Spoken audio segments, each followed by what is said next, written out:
Welcome to Wife Cheating Story. I hope you have an enjoyable and relaxing time listening. Let's get started. We're grateful for each view and comment. Tell us, from which country or city are you watching today? We enjoy connecting with our global audience. Now, let's dive into today's story. Chapter 1. The Golden Cage. Victor Mercer stared at his bank statement, his jaw clenched. Another month, another depleted account. As a biotech research scientist with a hefty salary, he should have been financially comfortable. Instead, he found himself counting pennies for lunch while his wife, Diana, splurged on her 5th designer handbag this month. "Diana, we need to talk," Victor said, finding his wife lounging by their pool in their upscale San Diego home. Diana Lowell Mercer, a former pharmaceutical sales representative who had quit her job 3 years into their marriage, barely looked up from her magazine.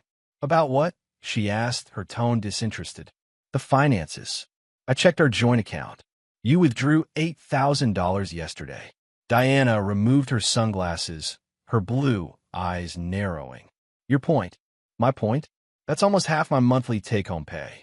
Where did it go?" "I had expenses, Victor. Besides, what's yours is mine. Isn't that what you promised?" Her smile was honeyed, but held no warmth. "Or are you suddenly regretting our arrangement?" The arrangement had begun innocently enough. When they married 7 years ago, Diana had suggested combining their finances, which seemed reasonable. She'd offered to manage their money since Victor was often absorbed in his research.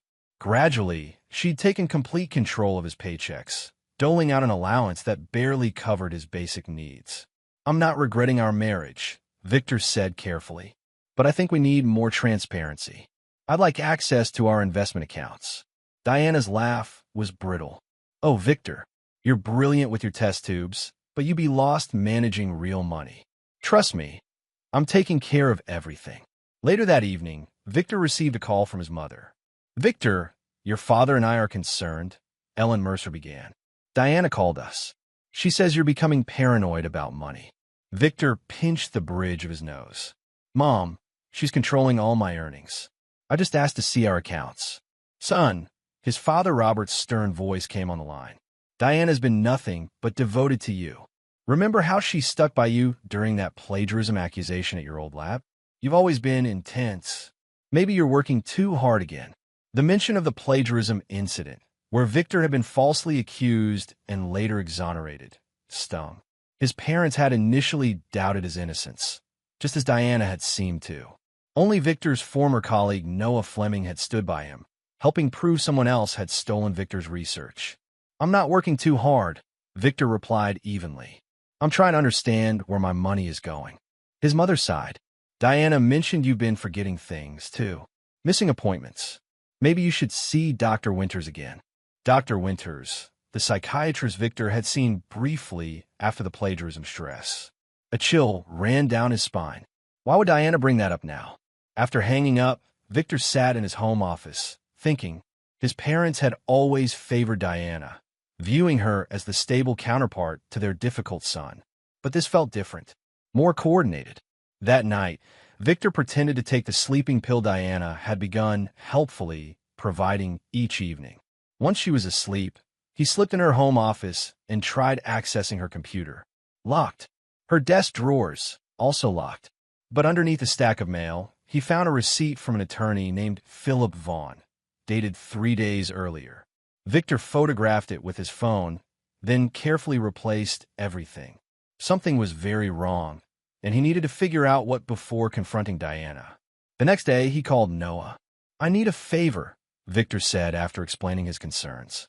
"Can you recommend a good private investigator?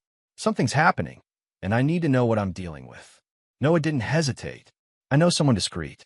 "But Victor, if what you suspect is true, are you prepared for what you might discover?" Victor's voice hardened. "Whatever it is, I'd rather face it head-on than be blindsided." Little did he know how prophetic those words would be. Chapter 2. Paper Trails and Broken Vows. The private investigator, Brendan Russo, met Victor at a nondescript diner 15 miles from his home. Victor had been careful. He told Diana he was meeting with a potential research collaborator and made sure to arrive early to spot any familiar faces. "Your wife has been busy," Russo said, sliding a folder across the table after they'd ordered coffee. "Very busy." The contents turned Victor's stomach. Bank statements showed Diana had been systematically moving funds from their joint accounts into private accounts under her maiden name. Over the past year alone, she diverted nearly $300,000. "There's more," Russo continued. "She's been seeing someone regularly." The photographs were unmistakable. Diana entering an upscale downtown apartment building. Diana at restaurants, her hand intertwined with a man's. Diana kissing the same man on a hotel balcony. His name is Adrian Walsh, financial advisor. They've been together at least 8 months, possibly longer. Victor stared at the man in the photos. Tall, polished, with the practiced smile of someone who charmed for a living. "And my parents? You mentioned phone records. Frequent calls between your wife and both your parents increased significantly in the past 3 weeks. She also had multiple meetings with an attorney named Philip Vaughn. He specializes in competency hearings and conservatorship." The pieces clicked into place. The questions about his mental state. The forgetfulness Diana kept mentioning to others. The sudden concern from his parents about him working too hard. "They're building a case to have me declared incompetent," Victor said flatly. Russo nodded. "Based on what I've found, that's my assessment. The typical strategy is to claim the subject is mentally unstable, unable to manage their affairs, and potentially a danger to themselves. If successful, they'd control all your assets and decisions." Victor's mind raced through the implications. His research was nearing a breakthrough, a new delivery system for targeted cancer therapies.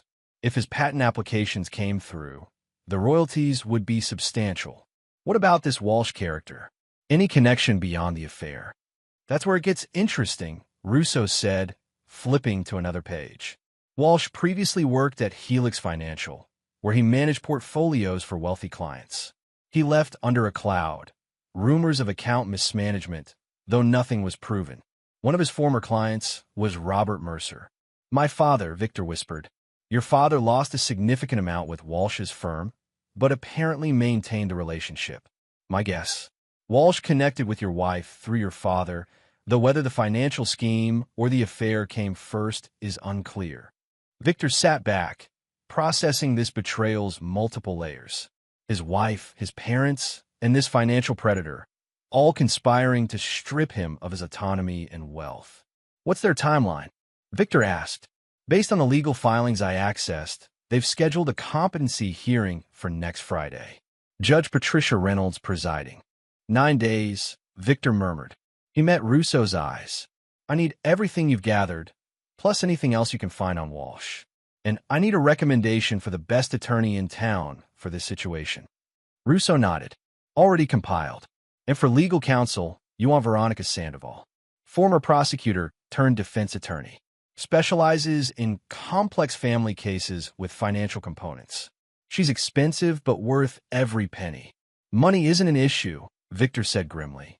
"Not yet, anyway." Later that day, Victor made 2 crucial moves. First, he withdrew $50,000 from a private research grant account only he could access, funds Diana knew nothing about. Second, he contacted Veronica Sandoval and arranged an immediate meeting. Sandoval's office was minimalist and intimidating, much like the woman herself.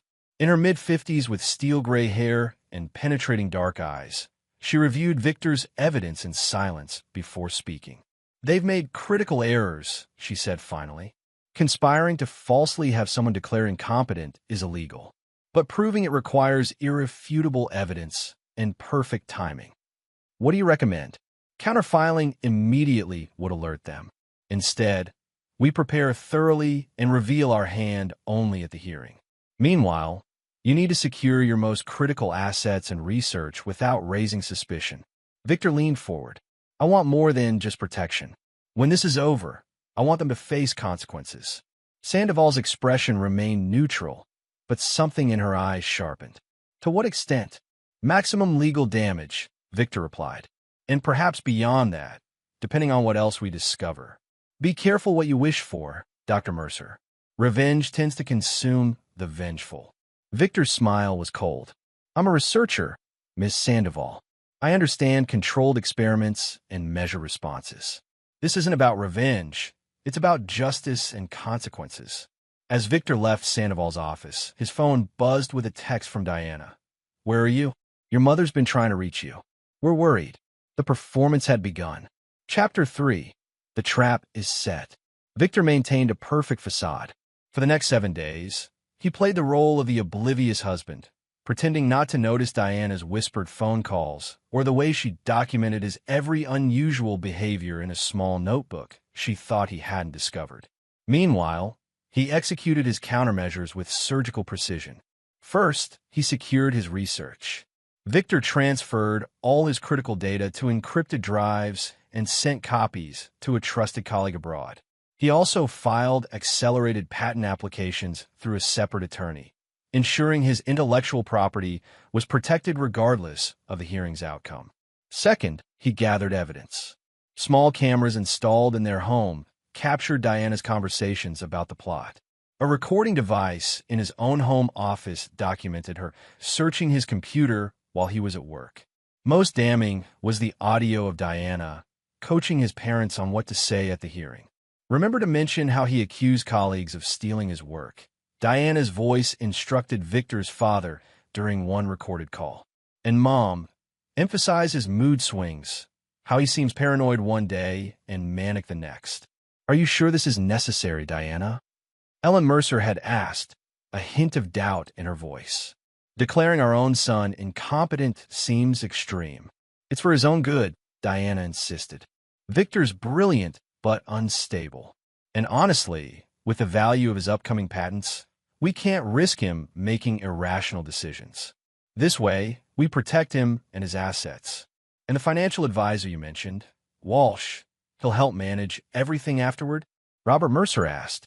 Adrian has excellent investment strategies. He'll triple Victor's patent royalties within 5 years, and we'll all benefit.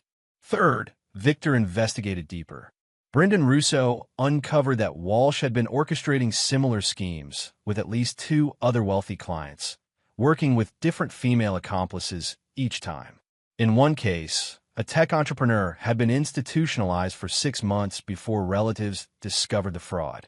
The morning of the hearing, Victor awoke to find Diana sitting on the edge of their bed, her expression concerned. Victor, honey, I need you to stay calm today, she said, placing her hand on his. Your parents and I have arranged a meeting with Judge Reynolds.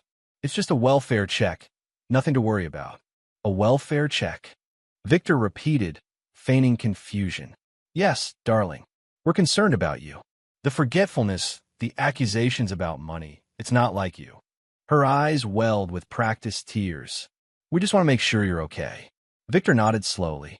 I see. Well, if you're all so concerned, of course I'll come. Diana's relief was palpable and revealing. She'd expected resistance, perhaps even an outburst she could document as further evidence of his instability. I'll lay out your blue suit, she said, standing up. Judge Reynolds is a friend of Adrian Walsh. You remember Adrian from my charity committee? They're both on the hospital board.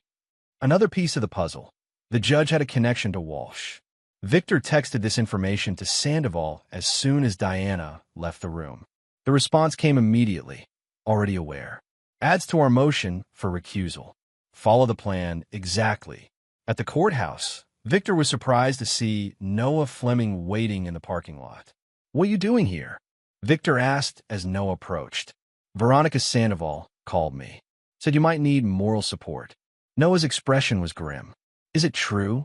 Diana and your parents? Victor nodded. And worse than you think. But it ends today.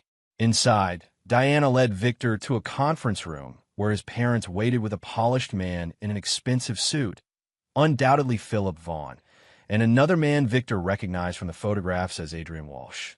Victor, Robert Mercer stood, his expression a mask of paternal concern. We're here because we love you, son. Ellen Mercer dabbed at her eyes with a handkerchief. This intervention is long overdue. Your behavior has become so erratic. Intervention? Victor raised an eyebrow. I thought Diana called this a welfare check. An uncomfortable silence fell. Diana recovered first. It's both, darling. We're checking on your welfare through an intervention. Adrian Walsh stepped forward, extending his hand. Victor, I'm Adrian Walsh. I've been consulting with your family about the best approach to helping you. Victor ignored the outstretched hand. And what expertise do you have in mental health, Mr. Walsh? Walsh faltered slightly. I'm a financial advisor. My concern is protecting your assets while you recover. I see. Victor checked his watch. What time is Judge Reynolds joining us? Philip Vaughn cleared his throat. The judge will see us in her chambers at 11. We're filing a petition for temporary conservatorship, with your wife as conservator and your parents as backup conservators. Victor nodded calmly. And who's representing my interests in this petition? The question seemed to catch them off guard. Vaughn recovered first. As this is an emergency petition based on incapacity, you haven't been assigned counsel yet. But rest assured, the court will appoint someone appropriate afterward. How convenient, Victor remarked. Diana moved to his side, taking his arm. Victor, please don't be difficult. We're trying to help you. When exactly did my alleged incapacity begin, Diana? Before or after you started sleeping with Mr. Walsh here? The room went deadly silent. Robert Mercer's face flushed red, while Ellen gasped. Diana's fingers dug into Victor's arm. That's exactly the kind of paranoid accusation we're concerned about, Vaughn interjected smoothly. These delusions, are they delusions? Victor asked, pulling out his phone. Because I have quite a collection of photos suggesting otherwise. Would you like to see them, Dad? Mom? There's a particularly interesting one from the Bayshore Hotel last Thursday. Diana's face had gone pale. Victor, you're not well. This is... The door opened, and a court officer appeared. Judge Reynolds is ready for you now. As they gathered their things, Victor leaned close to Diana and whispered, You should have been more careful about who you trusted, Diana. Much more careful. For the first time, genuine fear flickered in her eyes as they walked toward the judge's chambers, where everything was about to change. Chapter 4. Tables Turned. Judge Patricia Reynolds' chambers were imposing. Dark wood paneling, law books lining the walls, and an American flag standing beside her massive desk. The judge herself, a severe-looking woman in her 60s with immaculately styled silver hair, barely looked up from her papers as they entered. Competency hearing in the matter of Victor Mercer, she announced.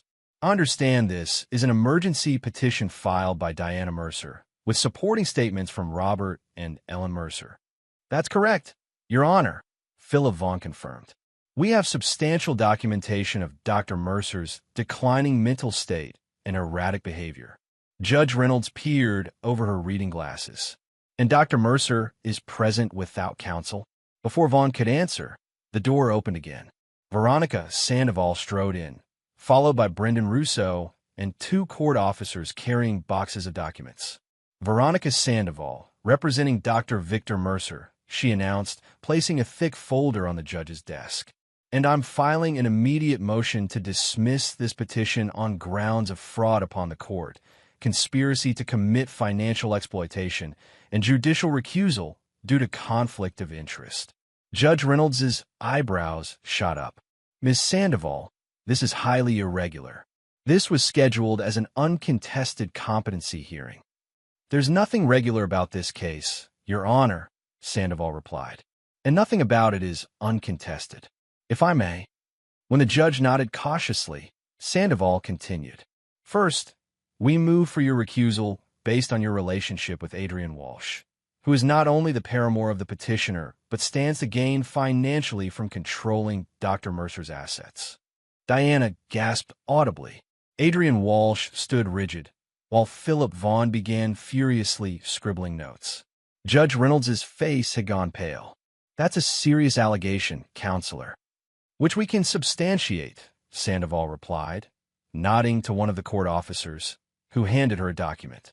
This is a photograph from the Westlake Country Club Charity Gala 3 months ago, showing Your Honor, Mr. Walsh, and, coincidentally, Mrs. Mercer deep in conversation.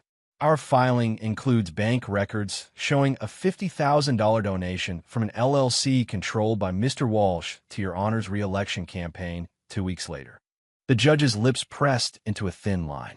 I attend numerous fundraisers, Miss Sandoval. Of course, Your Honor. However, the appearance of impropriety is sufficient grounds for recusal. But more importantly, we have evidence that this entire petition is fraudulent. Sandoval signaled, and Brendan Russo stepped forward with a laptop. With the court's permission, we'd like to play several recordings that demonstrate a conspiracy between Diana Mercer, Adrian Walsh, and the elder Mercers to falsely have Dr. Victor Mercer declared incompetent for financial gain. Robert Mercer surged to his feet. This is outrageous. We're trying to help our son.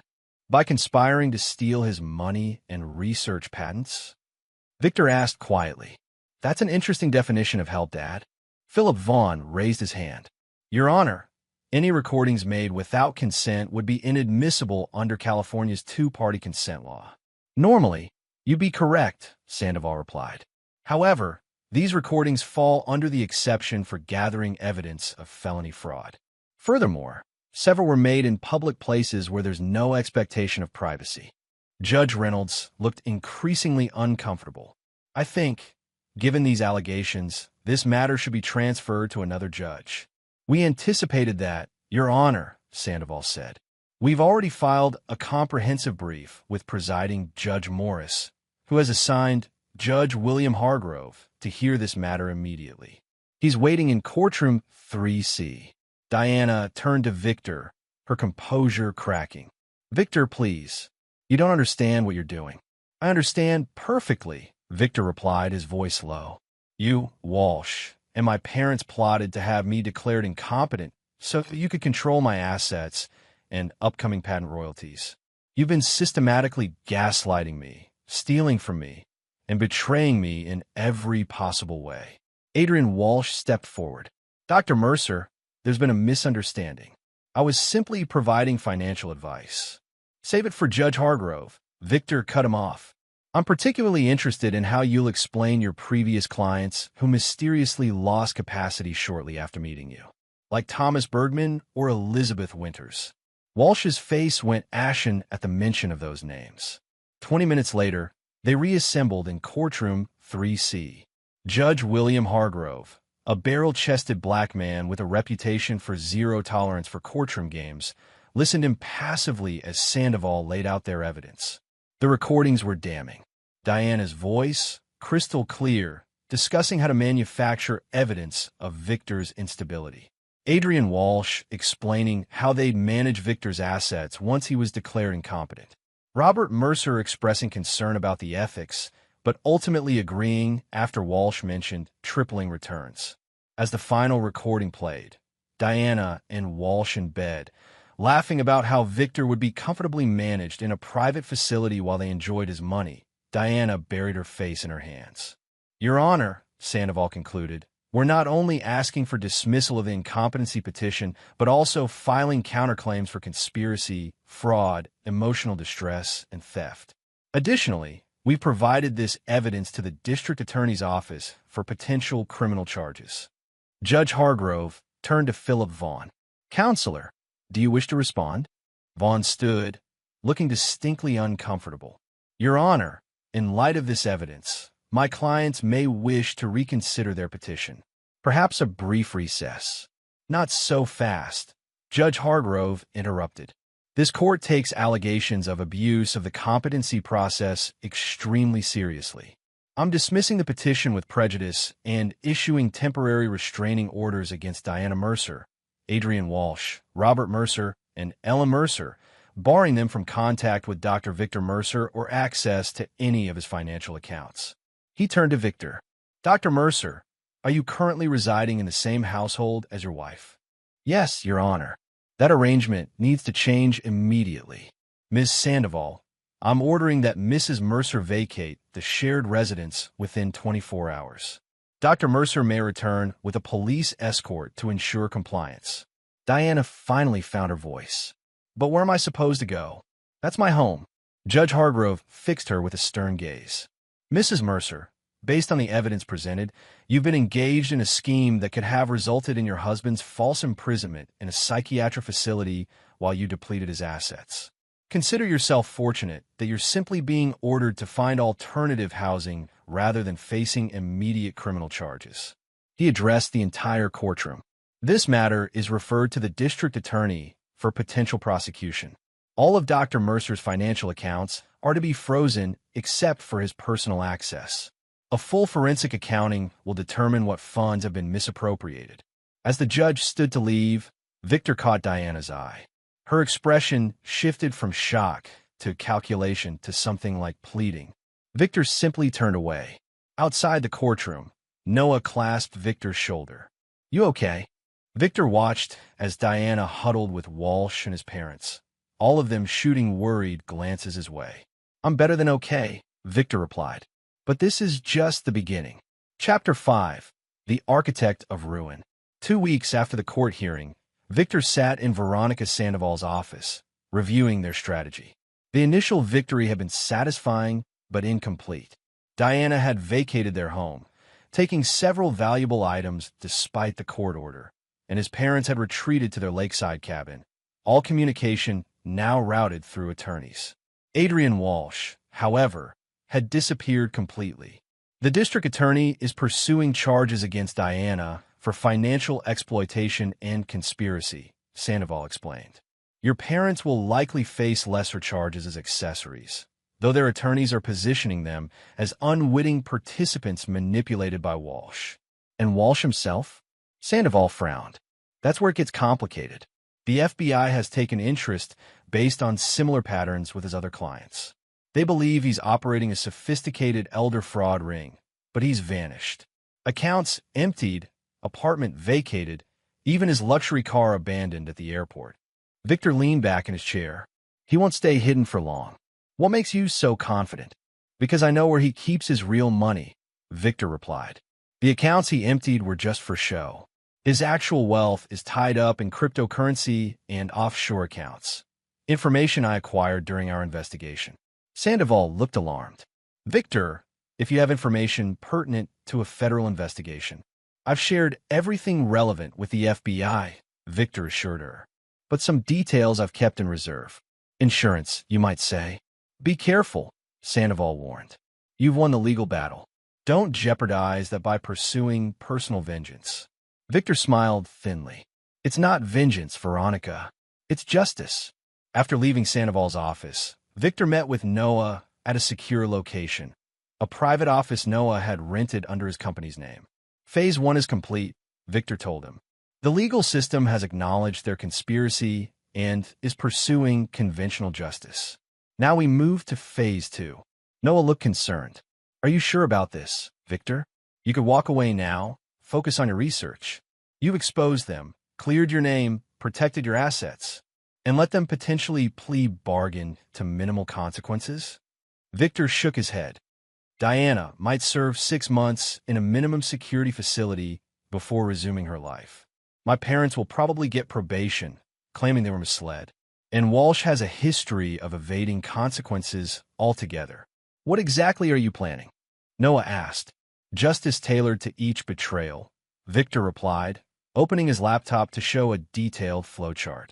Diana took my trust and financial security. My parents chose her over their own son. Walsh orchestrated the entire scheme, pretending to care about vulnerable people while plotting to exploit them. And you're going to what? Become judge, jury, and executioner. Nothing so dramatic, Victor assured him, just ensuring that their punishments fit their crimes. Over the next month, Victor methodically executed his plan. First, he focused on his parents. As he'd predicted, they'd hired expensive attorneys who negotiated reduced charges in exchange for testimony against Diana and Walsh. Victor anonymously delivered comprehensive evidence packets to every member of his parents' social circle, their church congregation, and Robert's business partners. The packets contained court transcripts, recordings, and financial documentation proving their willing participation in the scheme against their son. Within weeks, they were socially ostracized.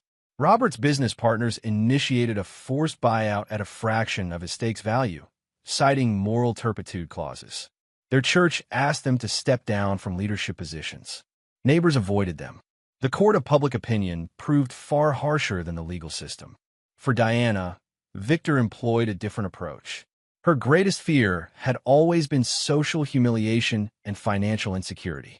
Through carefully timed information releases to social media influencers in their circle, her affair and fraud attempt became trending gossip in their community.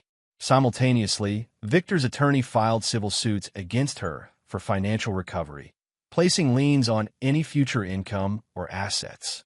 He also ensured that her past educational fraud, she'd falsified portions of her pharmaceutical sales credentials, reached her former employer and industry contacts, effectively blacklisting her professionally. But Adrian Walsh remained Victor's primary target. The man had destroyed multiple lives with his schemes, and conventional justice had repeatedly failed to stop him. Working with Brendan Russo and specialized cybersecurity experts, Victor tracked Walsh's digital footprint to a small coastal town in Portugal. Using the cryptocurrency wallet addresses and offshore account details he'd uncovered, Victor implemented a sophisticated financial trap. He created what appeared to be another vulnerable, wealthy target, a fictional tech entrepreneur with deteriorating health, substantial assets, and no close family. The digital breadcrumbs led back to actual accounts Victor had established with enough funds to appear legitimate. When Walsh inevitably took the bait, accessing the accounts from his Portuguese hideout, it triggered two events: a complete trace of his location and actual accounts, and an automatic notification to Interpol and the FBI with comprehensive evidence of his crimes across multiple jurisdictions. "We've got him," Noah confirmed during a secure call. Portuguese authorities raided his villa this morning. They found evidence linking him to at least 12 similar schemes across 3 countries. He's being extradited to face charges in the U.S. Victor nodded, satisfied with this development, but not yet finished. And the accounts? As you predicted, he had over 20 million in hidden assets. The forensic accountants are having a field day. They're already identifying victims for restitution. "Good," Victor replied. "And the final piece?" Noah hesitated. "It's ready, but Victor," this crosses a line. "The evidence packet you've compiled, the interviews with his previous victims, the psychological profile documenting his predatory methods. Publishing all this isn't just punitive, it's necessary," Victor finished firmly. "Every potential victim should recognize his methods. Every prosecutor should understand his patterns. Every judge should know his history of manipulating the system." The comprehensive dossier on Adrian Walsh was released to law enforcement agencies, victims' advocacy groups, and selected journalists the following day. Within a week, documentaries were being planned, additional victims were coming forward, and Walsh's carefully constructed persona was irreparably shattered. Victor watched the news coverage from his home office, feeling not joy but a cold satisfaction. Phase 2 was nearly complete. Justice, real justice, was being served. Chapter 6, Checkmate. 6 months after the failed competency hearing, Victor sat across from District Attorney Eleanor Martinez, reviewing the case status. "Walsh has accepted a plea deal," Martinez explained. 25 years without possibility of parole. Given his age, that's effectively a life sentence. "And the restitution?" Victor asked. "Over 18 million recovered so far, being distributed to his victims. Your financial forensics were instrumental. We'd never have traced those accounts without your team's work." Victor nodded. "And Diana?" Martinez consulted her notes.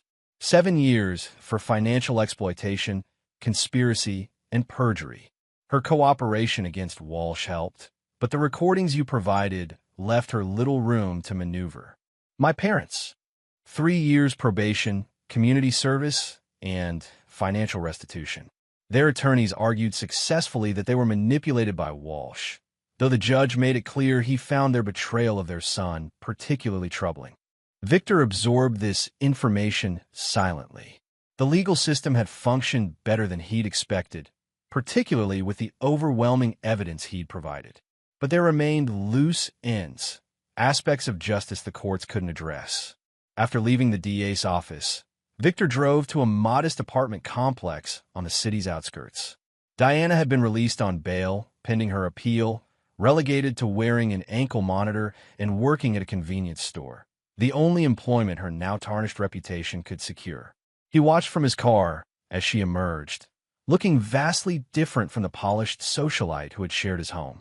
Her designer clothes had been replaced by discount store attire, her professionally styled hair now dull and self-trimmed.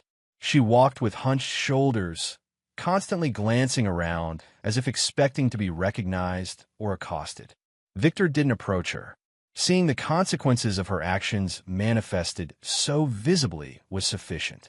Instead, he placed a call to Noah. "Is everything in place for tomorrow?" "Yes," Noah confirmed. "The Research Foundation announcement is scheduled for 10 a.m. All major scientific publications and pharmaceutical industry outlets will cover it." "And the board members?" "Confirmed. Dr. Eliza Winters is particularly excited to serve as chairperson, given her personal experience as one of Walsh's victims." The following morning, Victor stood at a podium in the university's conference center, addressing a room of journalists, scientists, and industry leaders.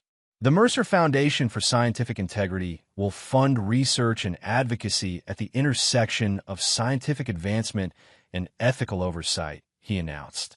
"Our initial endowment of $50 million, derived from my recent pharmaceutical delivery system patents, will support scientists facing false accusations, fund integrity investigations, and provide legal assistance to researchers whose work is being exploited." He continued, "The foundation will also establish a specialized division focusing on financial exploitation of vulnerable individuals in scientific and medical communities. This division, headed by Dr. Eliza Winters, will work directly with law enforcement to identify and stop predatory schemes before they destroy lives and valuable research." The irony wasn't lost on those familiar with Victor's story. He had transformed his personal tragedy into a powerful force for prevention and protection. The very patents Diana and Walsh had conspired to control now funded an organization dedicated to stopping similar predators. As the event concluded, a reporter asked the question Victor had anticipated. "Dr. Mercer, given your personal experience with false accusations and exploitation, do you have any message for your former wife or parents?" Victor met the reporter's gaze steadily. "Justice isn't about revenge. It's about restoration and prevention. My message to anyone who betrays trust for financial gain is simple. Your actions have consequences beyond what you can imagine. And to those who might become victims, trust but verify. Always." Later that evening, as coverage of the foundation launch dominated scientific news channels, Victor received an unexpected email from his father. The subject line read simply, "Please read, Robert." After a moment's hesitation, Victor opened it. "Victor, words cannot undo what your mother and I did. We betrayed you in the worst possible way, choosing to believe lies about our own son. The pain and shame we feel is beyond expression. We don't ask for forgiveness. We don't deserve it. But we want you to know that we recognize the full horror of our actions. The foundation you've created from this tragedy shows a strength of character we failed to appreciate. If you ever wish to speak with us, we are here. If not, we understand completely. Dad." Victor read the message twice, then deleted it without responding. Perhaps someday he would address his parents again, but that day had not yet arrived. Their consequences, social ostracism, financial loss, and the permanent fracture of their family, would continue, just as his own pain continued. That night, Victor stood on the balcony of his new home, overlooking the ocean. The cool evening breeze carried away the last wisps of anger he'd been harboring. In its place settled something cooler, clearer, a crystalline understanding that justice had been achieved not through courts alone, but through his own calculated actions. Diana, Walsh, and his parents had all received precisely calibrated consequences. The legal system had imposed its penalties, but Victor had ensured that justice extended beyond imprisonment or fines to touch the aspects of life each valued most: reputation, freedom, social standing, and future opportunity. He had not forgiven. He would not forget. But he had prevailed completely, transforming attempt to destroy him into fuel for a mission larger than himself. In the alchemy of his response, he had converted betrayal into purpose. Victor raised his glass to the distant horizon. Checkmate, he whispered to the unhearing ocean. Chapter 7. Phoenix Rising. 1 year after founding the Mercer Foundation, Victor's life had transformed completely. His pharmaceutical delivery system patents had revolutionized cancer treatment protocols globally, bringing both enormous financial success and professional acclaim. The foundation had already assisted 7 scientists facing false accusations and uncovered 2 major research fraud schemes. On a personal level, however, Victor remained isolated. Despite encouragement from Noah and colleagues to move on, he maintained a rigorous focus on work, avoiding social entanglements. The betrayal had left scars not visible but deeply felt. That changed unexpectedly during a foundation fundraiser at the San Diego Natural History Museum. Victor was discussing research ethics with a group of pharmaceutical executives when he was approached by Dr. Lydia Reeves, a forensic accountant and financial crime specialist who had recently joined the foundation's advisory board. Your foundation's algorithms for detecting financial exploitation patterns are impressive, she said after introductions. But they're missing behavioral indicators that typically precede financial moves. Victor raised an eyebrow, such as isolating the target from support networks, creating artificial dependency, staged rescues from manufactured problems. Lydia's direct gaze held his. I analyzed the Walsh case files. He was textbook, but your algorithms would only have flagged him after financial movements began. You're suggesting preventative rather than reactive detection. She nodded. Exactly. I've developed behavioral pattern recognition systems for the FBI's Elder Fraud Division. With modifications, they could significantly enhance your foundation's protective capabilities. Their conversation extended well beyond the fundraiser, continuing over dinner at a nearby restaurant. Victor found himself both professionally intrigued and personally disarmed by Lydia's analytical mind and straightforward manner. You don't shy away from difficult topics, he observed as they discussed Walsh's methodology. Professional hazard, she replied with a slight smile. Forensic accounting teaches you to look unflinchingly at human nature's darker aspects. People reveal themselves through their financial decisions more honestly than through their words. Is that why you agreed to join our advisory board? Fascinating case studies. Lydia considered the question. Partially, but also because your foundation is addressing something personal to me. My grandfather was targeted by someone like Walsh. Unlike you, we couldn't stop it in time. This revelation created an unexpected connection. Over the following months, Victor and Lydia collaborated closely on enhancing the foundation's protective systems. Their professional relationship gradually evolved into friendship, built on shared purpose and mutual respect rather than the superficial attraction that had characterized his relationship with Diana. Meanwhile, consequences continued unfolding for those who had betrayed Victor. Diana's appeal had been denied, and she was serving her sentence at a medium-security women's facility. Recent reports indicated she had attempted to manipulate fellow inmates and staff with little success, her practice charm failing in an environment immune to such tactics. Adrian Walsh was faring no better in federal prison. His former victims had filed additional civil suits, ensuring that any assets he might have hidden remained beyond his reach. The comprehensive psychological profile Victor had published had become a case study in criminal justice programs, immortalizing Walsh as a textbook predator.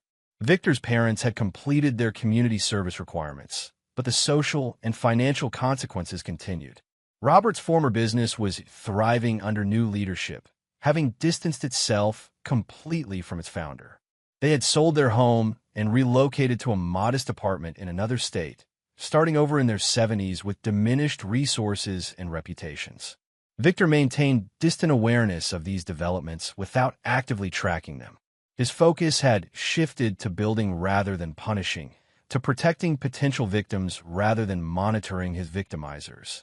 On the anniversary of the court hearing that had exposed the conspiracy, Noah invited Victor to dinner at his home. To new beginnings, Noah said, raising his glass once they were seated with their meals.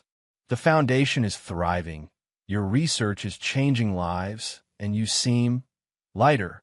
Victor acknowledged this with a nod. I found purpose in prevention. It's more satisfying than I expected. And Dr. Reeves? Noah asked with studied casualness. Victor gave him a sharp look.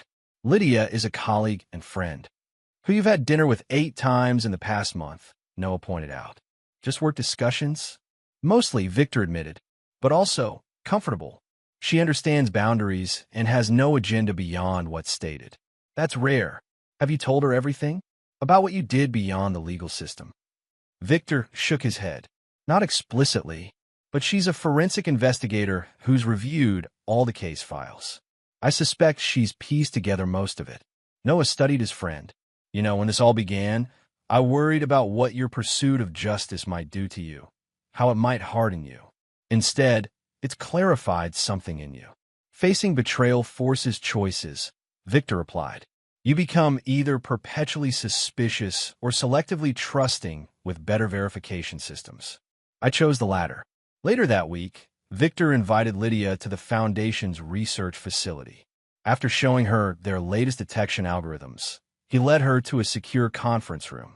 There's something you should know, he said, activating the room's privacy protocols.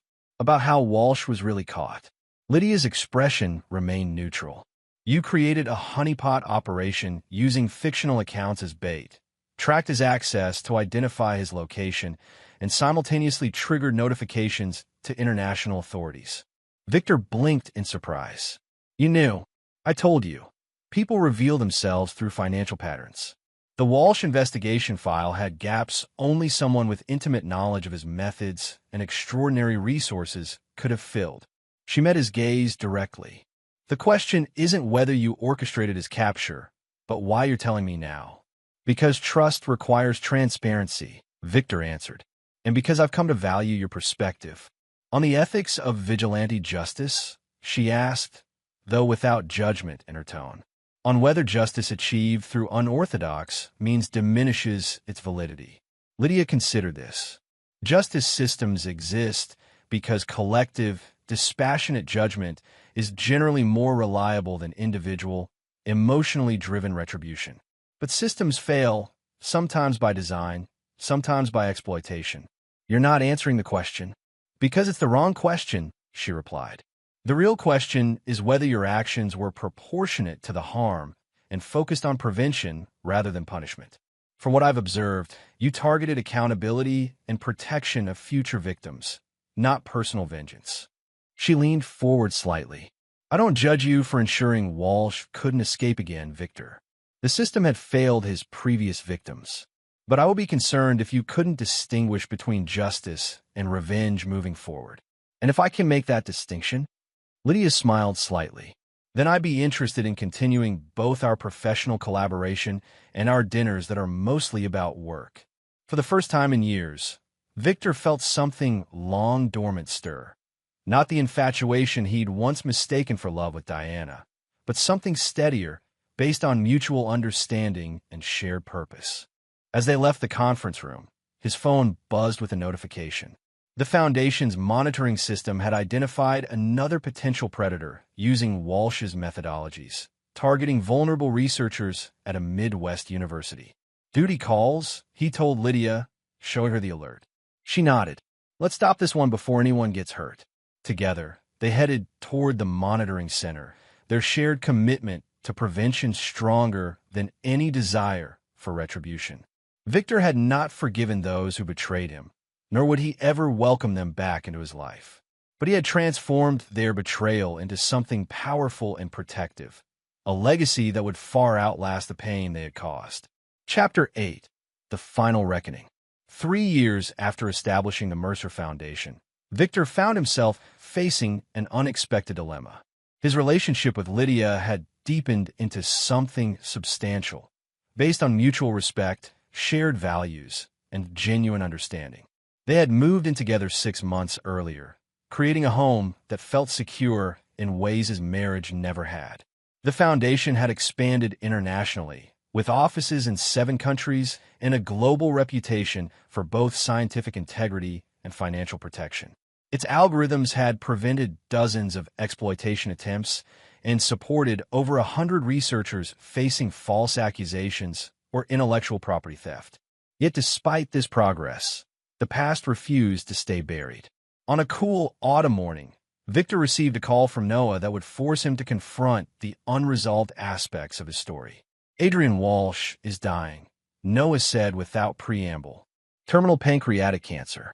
The federal prison system has moved him to their medical facility with an estimated 3 months to live. Victor absorbed this news silently. Walsh had served just 4 years of his 25-year sentence. He's requested to see you, Noah continued, supposedly to make amends before he dies. Unlikely, Victor replied. More probably a final manipulation attempt. That's my assessment too, Noah agreed. But there's more. Diana has also reached out through her attorney. She's eligible for parole next month and wants to apologize in person before her hearing. Victor felt a familiar coldness settle in his chest. Convenient timing. Very. Especially since she's hired a publicity firm specializing in redemption narratives for public figures. After ending the call, Victor stood on his balcony looking out at the ocean. The Foundation's success should have made these requests irrelevant. Mere footnotes in a story that had evolved far beyond personal betrayal. Yet their reemergence stirred something unresolved within him. That evening, he shared the developments with Lydia as they prepared dinner together. You don't owe either of them closure, she said after listening. Their desire for absolution isn't your responsibility.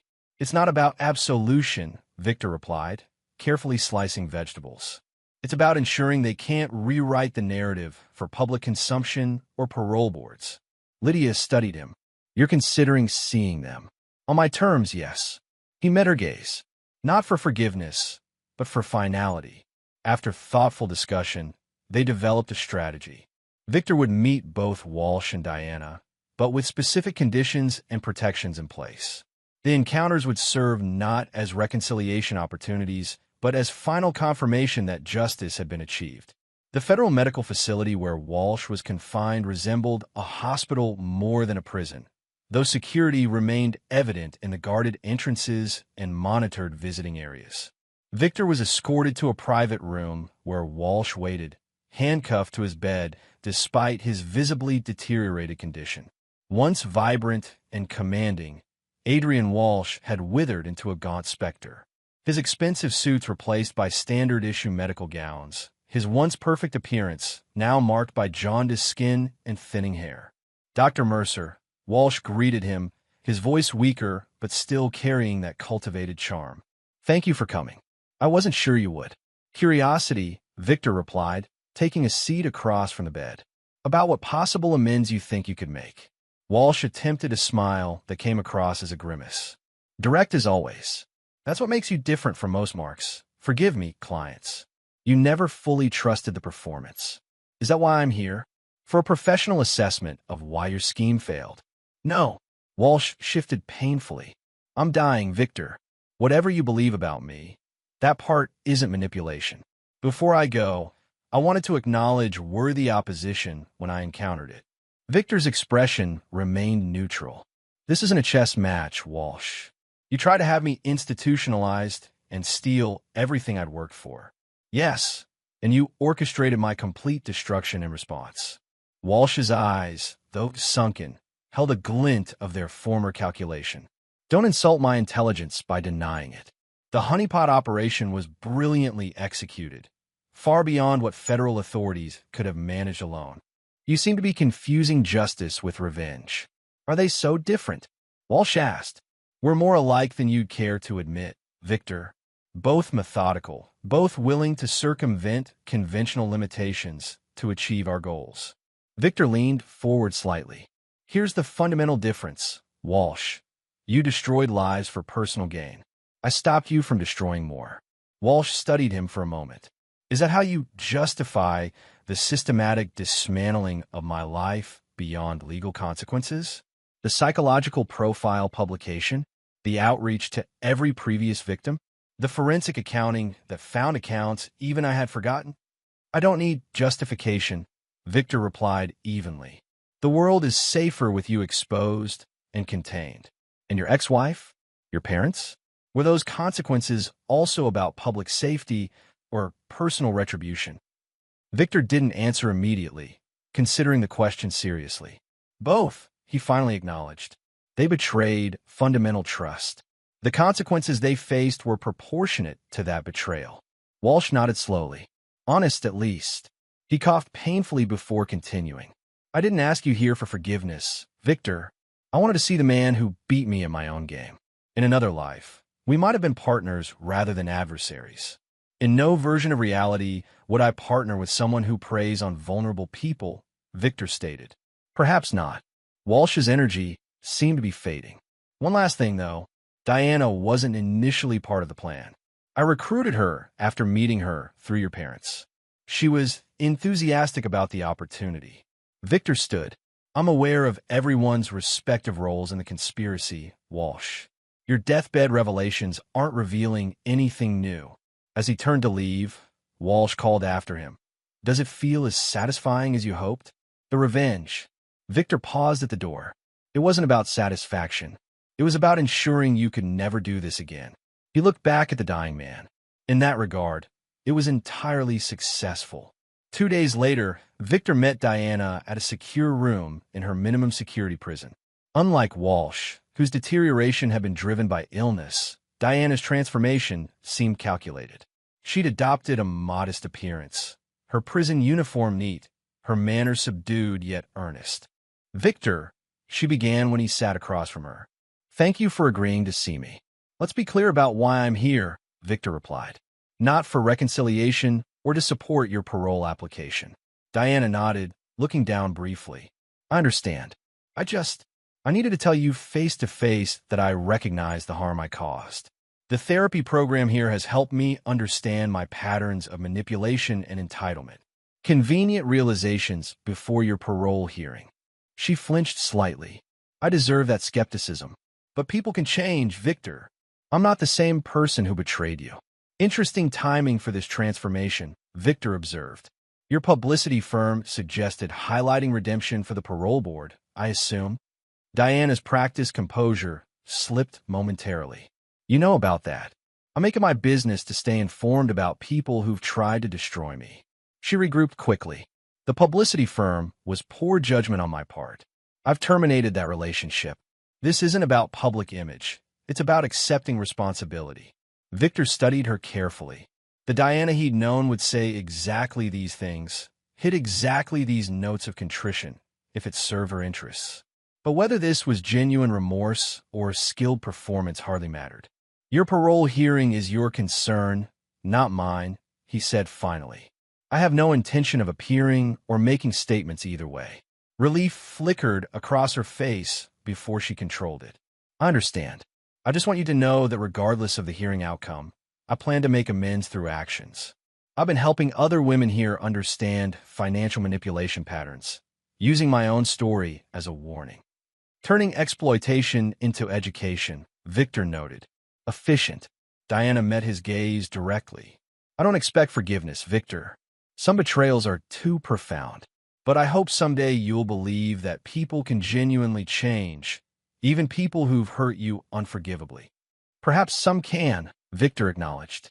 Time will tell if you're among them. As they concluded their meeting, Diana asked one final question. Are you happy now, Victor? Truly. The question seemed sincere, lacking the manipulative undertone he'd expected. I've built something meaningful from what you and Walsh tried to destroy, he answered. The Foundation protects people from schemes like yours and supports researchers facing the kind of accusations you plan to level against me. So yes, I've found purpose and connection. Diana nodded slowly. Good. Despite everything, I'm glad for that. Victor left the prison with a sense of completion rather than catharsis. Diana would likely receive parole. She was skilled at presenting the narrative required for each audience.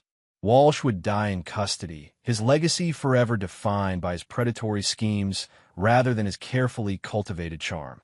Later that week, Victor received an unexpected letter postmarked from a small town in Oregon, his parents' current location.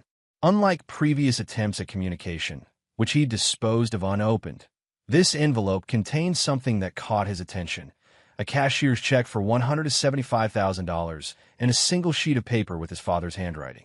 Victor, This represents everything we have left. It cannot undo our betrayal, but perhaps it can help someone else through your foundation. We don't ask for acknowledgement or forgiveness, just that these funds might prevent another family's destruction. We will not contact you again. Robert and Ellen Mercer. Victor studied the check thoughtfully. The amount likely represented the sale of their remaining assets, a complete financial capitulation. After a moment's consideration, he contacted the foundation's financial director and arranged for the funds to be directed to a new initiative: educational programs helping families recognize and prevent predatory influence. We shared the letter with Lydia that evening.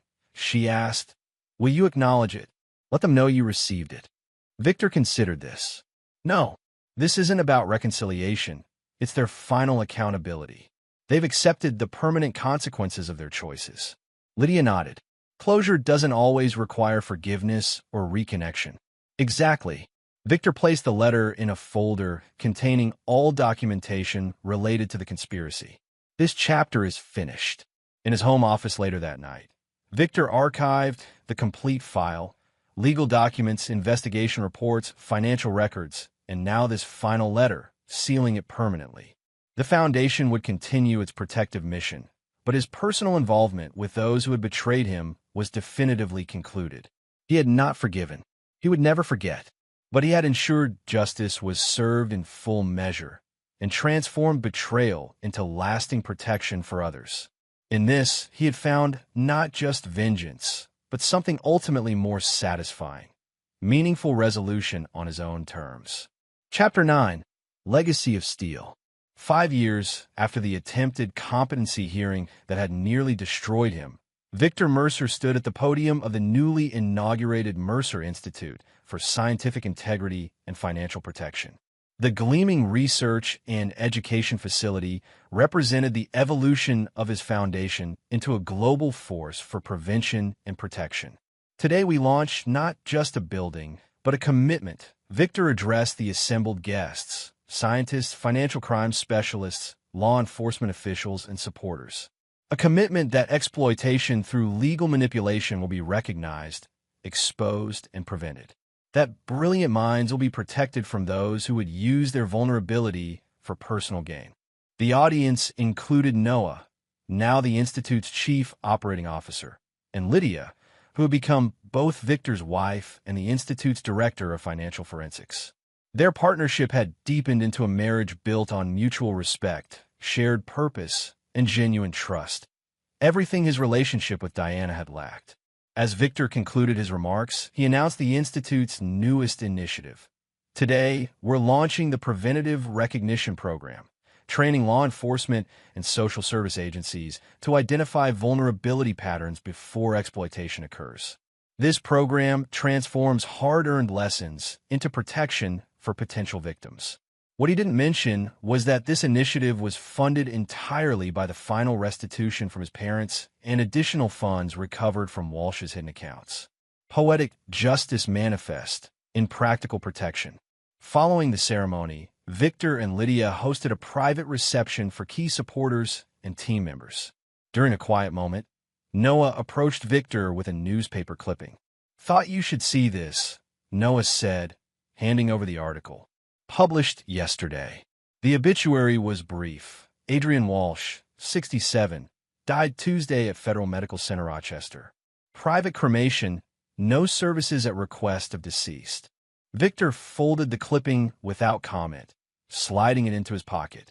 Walsh had outlived doctors' predictions by nearly 2 years, though he had remained confined to the medical facility throughout. Also, Noah continued, Diana's autobiography is being published next month. Redemption Path, From Privilege to Prison to Purpose. Advanced copies have gone to reviewers. Victor raised an eyebrow. Have you read it? Portions. She portrays herself as a misguided woman manipulated by Walsh, who found enlightenment through consequences. She mentions you, but carefully acknowledges her wrongdoing without details that would trigger libel issues. And my parents? Presented as well-intentioned, but easily influenced by Walsh. She's crafted a narrative that accepts nominal responsibility while redistributing the actual blame. Victor nodded thoughtfully. As expected, has the Institute received her donation offer? Noah grimaced slightly. Yes, 10% of proceeds to the foundation, with requested publicity about her commitment to making amends. Decline politely, Victor instructed. The Institute doesn't accept funds from individuals directly involved in exploitation cases we've documented. Already done, Noah assured him, though her publisher called twice to negotiate. Later that evening, as Victor and Lydia walked along the beach near their home, he shared the updates about Walsh and Diana. Are you concerned about her book reshaping the narrative? Lydia asked. Victor shook his head. Her version of events is irrelevant. The court records, evidence, and outcomes speak for themselves. And your parents? Any recent contact? None since the donation letter 3 years ago, Victor replied, which is appropriate. Some betrayals permanently sever relationships, regardless of subsequent regret. Lydia took his hand as they walked. The Institute has become something remarkable, Victor. From personal betrayal to global protection, it's a legacy of immense value. Built on hard lessons, he acknowledged, but serving its purpose. That purpose had expanded beyond his initial vision. The Institute now maintained the world's most comprehensive database of financial exploitation methodologies, trained protection specialists globally, and provided direct intervention for vulnerable individuals. Its scientific integrity division had revolutionized how research disputes were evaluated and resolved, significantly reducing false accusations. 6 months later, Victor received an unexpected call from Brendan Russo, the private investigator who had helped expose the original conspiracy. Sorry to disturb you, Dr. Mercer, but there's a situation you should be aware of. Diana Mercer was found unconscious in her apartment last night. Apparent suicide attempt following her book's commercial failure and widespread criticism of her redemption narrative. Victor absorbed this information silently before asking. Her condition? Stable but serious. The hospital reports she left a note specifically mentioning you. Something about finally understanding the true consequences of betrayal couldn't be escaped through reinvention. I see, Victor replied. Please keep me informed of developments, but I won't be visiting or making statements. After ending the call, Victor shared the news with Lydia. Are you all right? She asked, studying his expression. Yes, he answered honestly. Diana's current situation is the natural conclusion of choices made years ago. My responsibility ended when justice was served. Some might consider reaching out an act of compassion, Lydia observed, not suggesting, but exploring his perspective. Compassion doesn't require re-engagement, Victor explained. The most respectful response is maintaining the boundaries established by her actions. She's receiving medical care and has a support system through her rehabilitation community. My presence would serve neither her recovery nor my principles. Lydia nodded her understanding.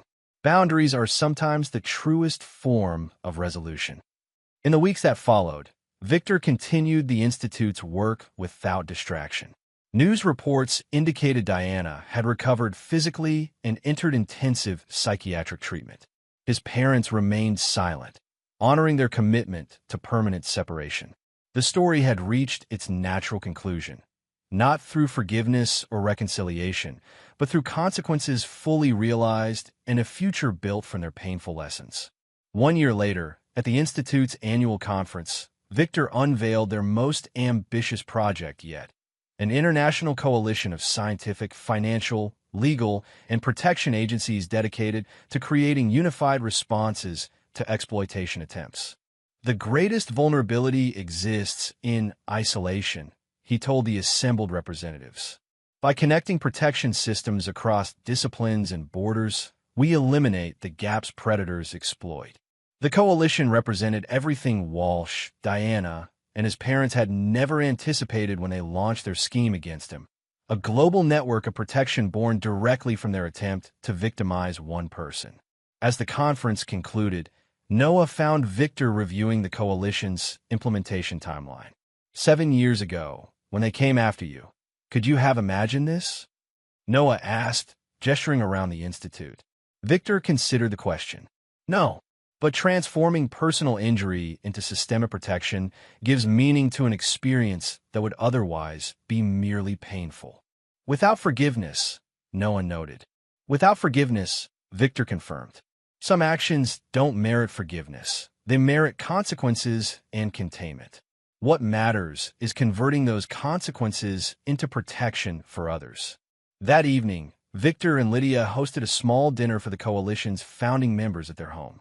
As conversations flowed around scientific ethics and financial protection strategies, Victor realized he had achieved something his would-be destroyers could never comprehend: a legacy built not on vengeance, but on transformation. He had not forgiven those who betrayed him. He had not welcomed them back into his life, even as they faced their own downfalls. Instead, he had ensured their actions resulted in consequences proportionate to their betrayals, and then channeled that justice into a force for protection exponentially greater than the harm they had attempted.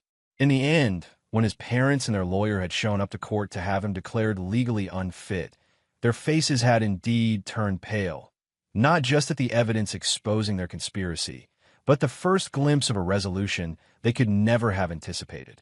A resolution that would ultimately protect countless others from similar fates, while ensuring that those who had betrayed him would face the consequences of their actions for the remainder of their lives. It wasn't forgiveness. It was justice, complete, proportionate, and transformed into lasting purpose. And there you have it. Another story comes to an end. What did you think? I'd love to hear your thoughts in the comments below. If you enjoy this story, consider joining our community by subscribing. It means the world to us. For more stories like this one, check out the recommended videos on screen, and I'll see you there.